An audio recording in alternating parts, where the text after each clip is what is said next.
Assalamualaikum warahmatullahi wabarakatuh. Perkenalkan, nama saya Elsa Febianisa dari BSAA Fakultas Usuluddin dan Adab. Di sini saya akan menjelaskan makalah jurnal saya yang berjudul Konsep Zaman dalam Ilmu Nahwu.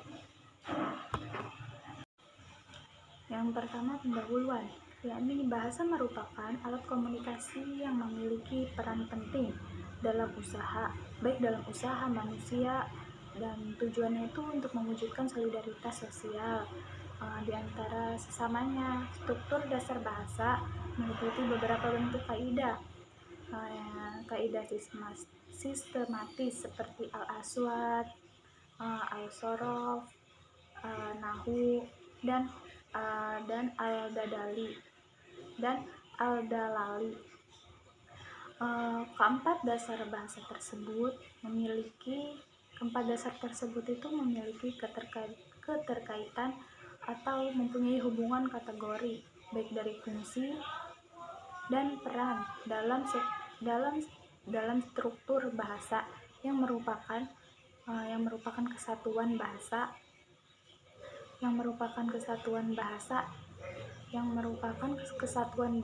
yang sistematis dan sistematik. Ilmu Nahwu itu biasa disebut sebagai ilmu tarkib. Ilmu tarkib ini yakni ilmu yang mempelajari banyak hal yang berhubungan dengan kalimat.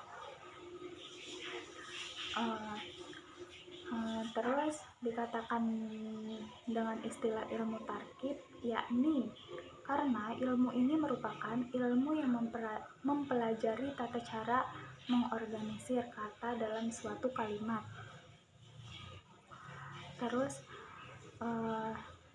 mengorganisir kata dalam satu kalimat, terus menyusun kalimat berdasarkan pada urutan penempatan fa'il yang biasa disebut dalam bahasa Inggris itu subjek, atau fi'il yang biasa dalam bahasa Inggris yakni verb, dan maf'ul yaitu objek.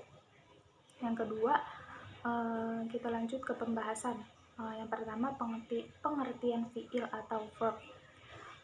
Sebelum kita memasuki pembagian fi'il dalam bahasa Arab, perlu kita ketahui dengan jelas bahwa pengertian fi'il itu sendiri, yakni dia tujuannya untuk sebagai landasan pembagian fi'il sendiri.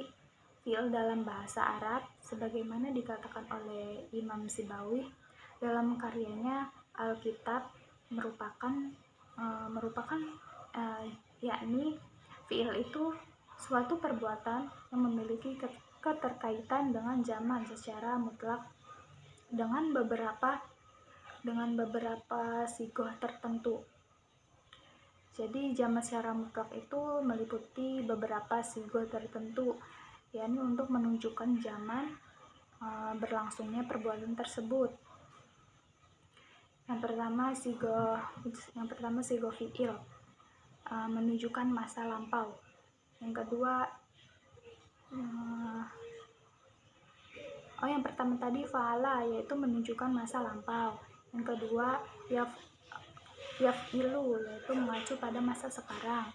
Dan yang akan datang itu af'ala, yaitu menunjukkan masa yang akan datang. Yang tadi itu masa sekarang, af'ala itu masa yang akan datang. Pendapat ini sudah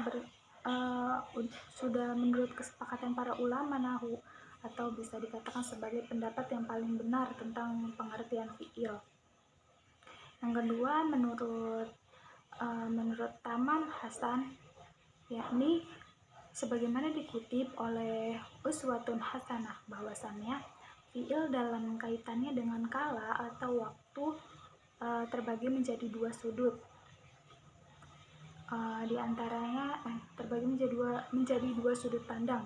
Di antaranya fi'il sebagai kajian morfologis, yaitu merupakan bentuk dari suatu pekerjaan yang ada kaitannya atau yang berhubungan dengan waktu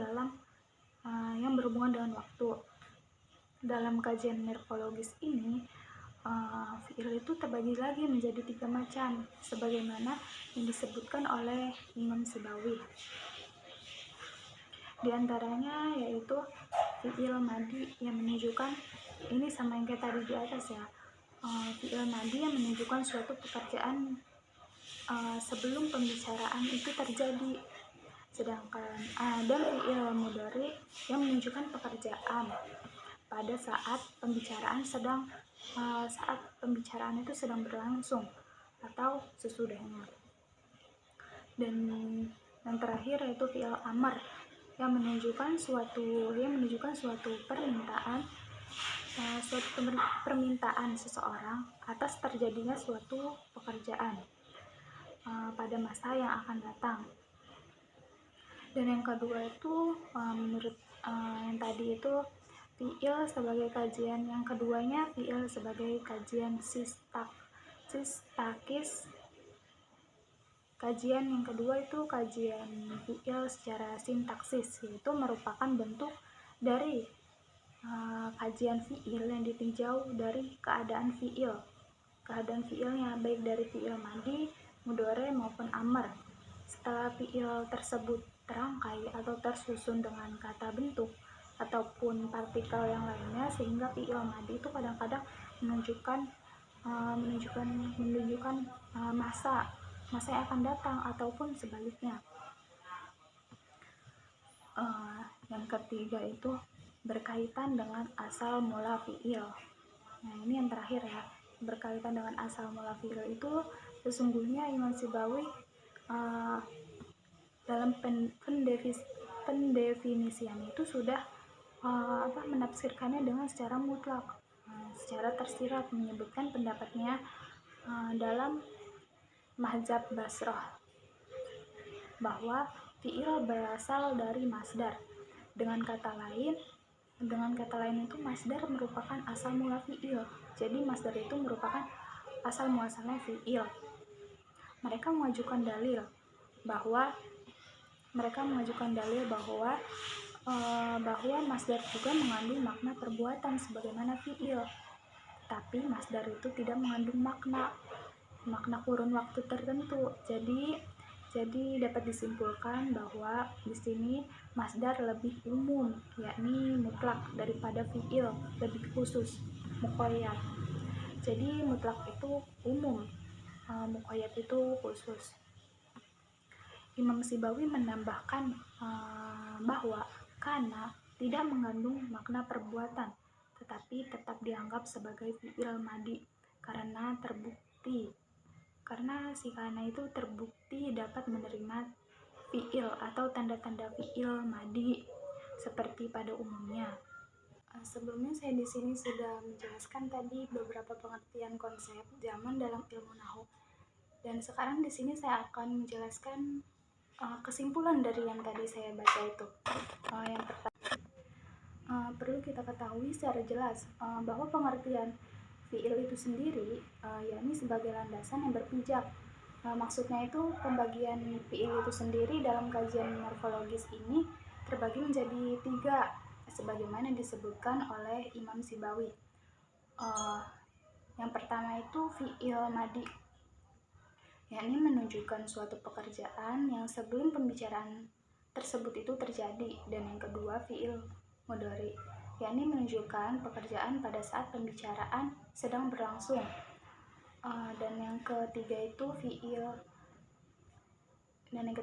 amar, yakni fi'il amar itu menunjukkan suatu permintaan atas terjadinya suatu pekerjaan pada masa yang akan datang. Dan selanjutnya ada zaman.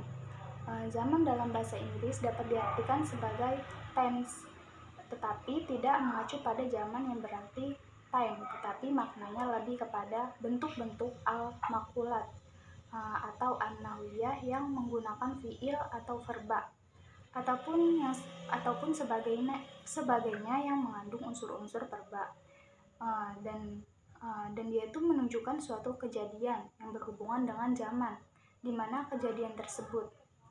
Dan yang ketiga itu jihah atau aspek dalam fi'il.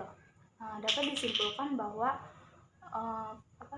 jihad tersebut itu termasuk ke dalam gramatika yang menggambarkan keadaan suatu yang mencakup jenis perbuatan maupun kronologi perbuatan, terus yang menunjukkan lama dan jenisnya suatu perbuatan, permulaan dan penyelesaian atau sedang berlangsungnya suatu perbuatan.